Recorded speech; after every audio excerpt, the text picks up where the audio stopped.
southeast corner of the island of Sri Lanka lies Yala National Park. Its 380 square miles contain coastal shrublands, lakes, and jungle. The park is a sanctuary for many rare and endangered animals, including more leopards than almost anywhere on Earth. But even in Yala, there's no guarantee of seeing these elusive cats. Cameraman Gordon Buchanan is here for 200 days, filming a documentary on leopards and the park's other predators. But even with time on his side, he'll still need luck. It's not something you can say, okay, today I'm going to go out and try and film this. It's just being in the right place at the right time and hope that the animals are going to do the right thing. Luck is how Gordon got his start in wildlife filmmaking. At 17 years old, he was working as a busboy in Glasgow, Scotland. The husband of the woman that owned the restaurant was a wildlife cameraman, so the phone was above the dishwasher where I worked, and he would phone in from these amazing locations, and when he came back from one trip, he was looking for an assistant, and he offered me the opportunity of a lifetime. 10 years and many filming expeditions later, Gordon is one of the world's top wildlife cameramen. Even so, filming leopards is his most difficult challenge yet. He knows from his intensive research that leopards interact with other top predators, but filming those encounters is proving frustrating. We used up half of our time without getting anything other than portrait shots of leopards sitting in trees or sitting on rocks. And to make a wildlife documentary, you've got to get stories and you've got to get behaviour and interaction. And a leopard sitting on a tree is still just a leopard sitting on the tree. It doesn't tell you anything about them. Leopards are incredible climbers and spend much of their day hidden from view in the treetops. For weeks on end, Gordon gets nothing but glimpses of the animals. Only once does he get a rare shot of an 8-foot leopard stalking in daylight hours.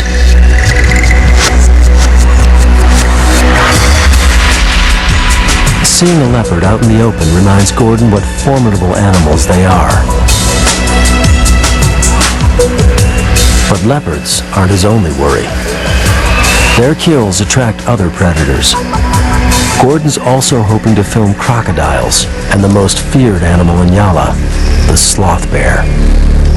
Their skulls are twice the size of the biggest Rottweiler you could ever imagine. Huge teeth, and their claws are razor sharp. To make things even more difficult, Gordon must often work at night. That's when Yala's top predators are most active. He's come prepared with specialist infrared gear. Basically, you light a scene with infrared lights that animals can't see, we can't see, but an infrared sensitive camera can, and we were able to follow the leopards at night time.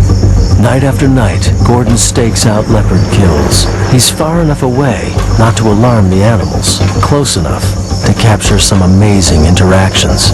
Out of the blue, pretty much, we had this phenomenal encounter with crocodiles and leopards. It was a really useful way of seeing some of the most amazing things that you can see with leopards that we would not have been able to film otherwise.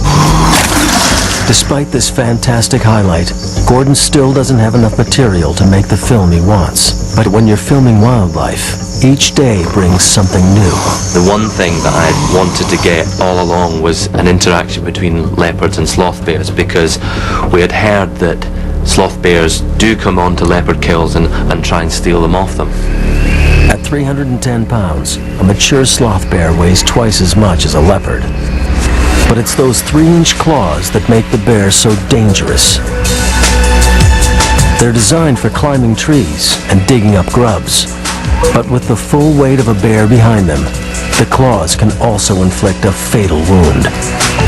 They're just incredibly dangerous animals because they have a human-like curiosity. They're not like most wild animals that will run away at the first sign of something unusual. The next leopard kill Gordon finds is well away from the road. He can't film from his vehicle, so he sets up a canvas hide and waits for dark. He's in the forest alone, with only radio contact for support. 14 hours later, his patience is rewarded. Only the flimsy canvas separates Gordon from Yala's top predator. But tonight, someone else is coming to dinner. Quite far away, there was this horrific...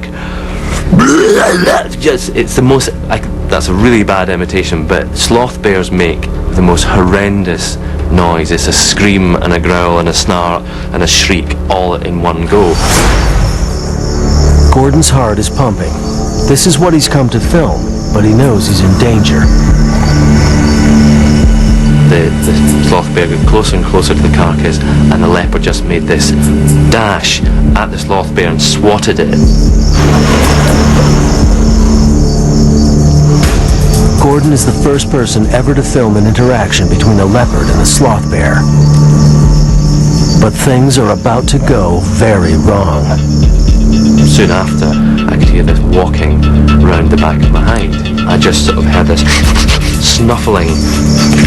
You have no vision of your own. You have to use the camera and the monitor as your eyes. So I was flailing this thing about trying to find it, and suddenly I got really close to the front of the hide. This blurred view of the sloth bear walking round, and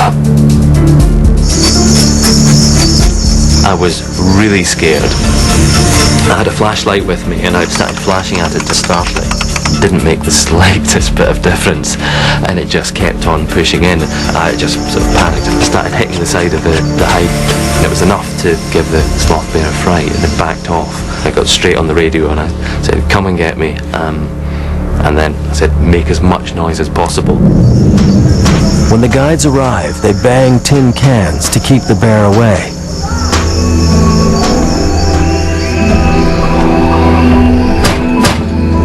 Next morning, Gordon realizes he's had a lucky escape. After he left, the bear returned and ripped Gordon's hide to pieces. I'm exceptionally glad I wasn't sitting in there when it came. After an experience he'll never forget, Gordon leaves with the footage he wanted. It was just the most amazing encounter that I'd had to date, and one of my favourite wildlife encounters since.